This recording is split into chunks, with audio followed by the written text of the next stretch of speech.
What happens when you stop filtering your creativity through fear?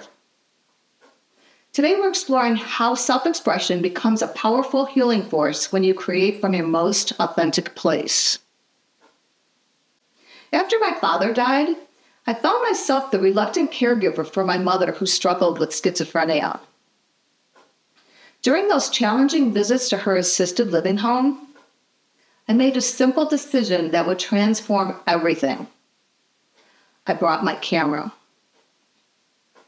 Initially, I told myself I was just documenting her condition, creating an objective record. But over time, I realized something profound was happening.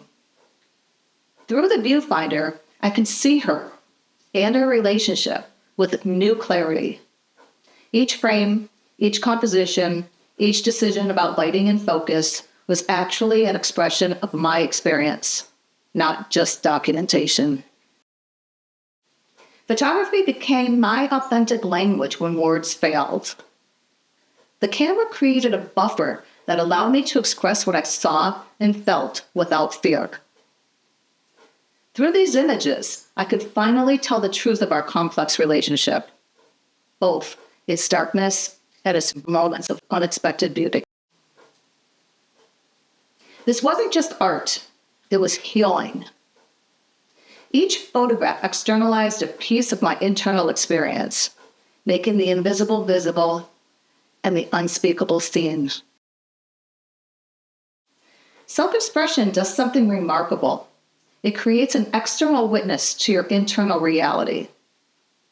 When we express authentically, we move our experiences from the abstract realm of thought and feeling into tangible, concrete form. For many of us who've experienced relationships where our reality was denied or distorted, this external witness becomes particularly powerful.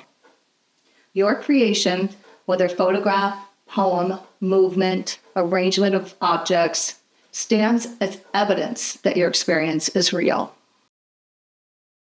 My photographs of my mother became this kind of witness. They captured both her reality and mine, creating undeniable evidence of a complex truth that had often been minimized or denied. They spoke what I couldn't say directly. When we experience without censoring or apologizing, the following things happen. We externalize internal experiences, making them tangible. We create physical evidence of our reality that can't easily be dismissed.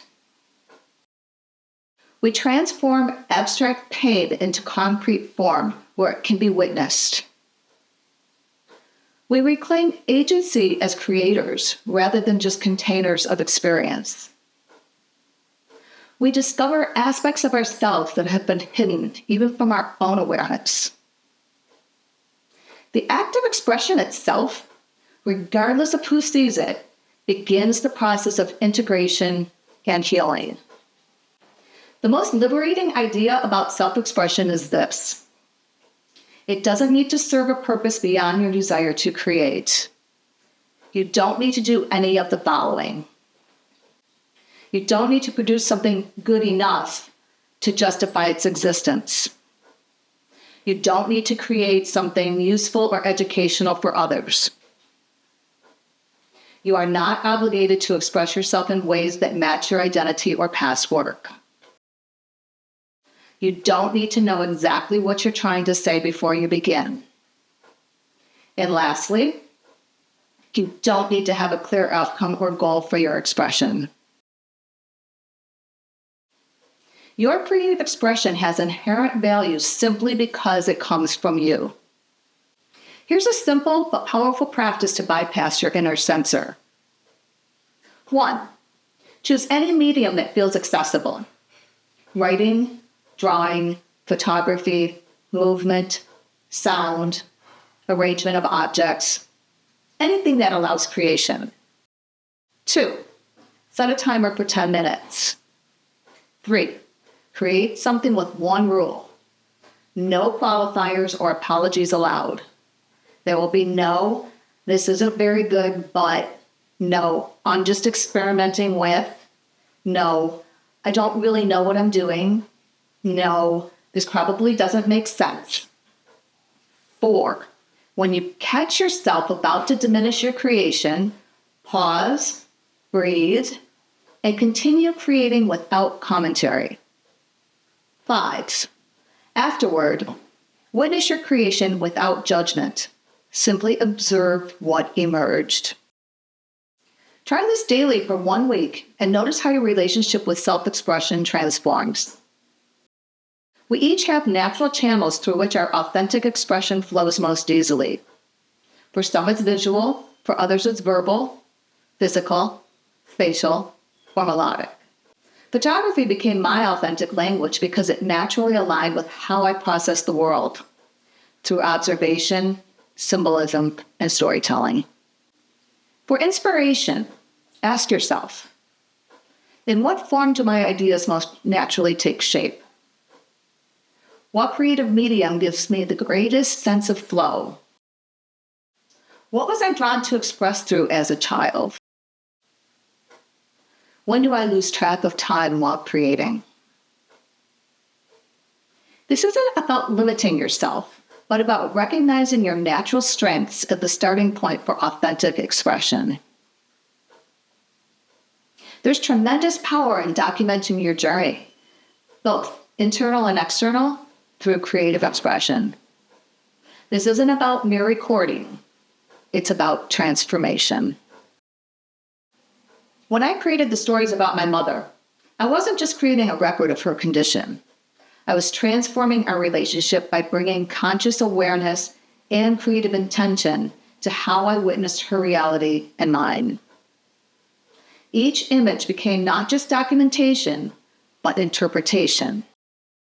My unique perspective made visible. Consider how you might document your own journey: visual diaries, voice recordings, written reflections, movement practices, symbolic arrangements, musical expression. The act of witnessing your own experience through creative documentation helps integrate it into your larger story and brings healing coherence to fragmented experiences. My photography collection, The Space Between the Cracks, did all of these things for me. It integrated my fragmented childhood experiences with my adult understanding. It transformed my complex feelings about my mother into tangible images. It created a coherent narrative from our chaotic relationship. It externalized my burden of caregiving, and eventually, when exhibited, it built bridges of understanding between my experience and others who walked similar paths. This week, I challenge you to document your journey, internal or external, through your most natural creative channel. Notice what emerges when you approach documentation as creative expression rather than just recording. What perspectives emerge that surprise you? Share one insight from this practice in the comments below. If this healing journey resonates with you, subscribe and check out the full healing card deck available in my Etsy store. Link in the description. Remember, your creative expression doesn't need to be impressive to be powerful or polished to be meaningful. It simply needs to be authentic. Your unique creative voice offers something no one else can. Next week, we'll explore self-acceptance and how to embrace all aspects of your creative being with compassion.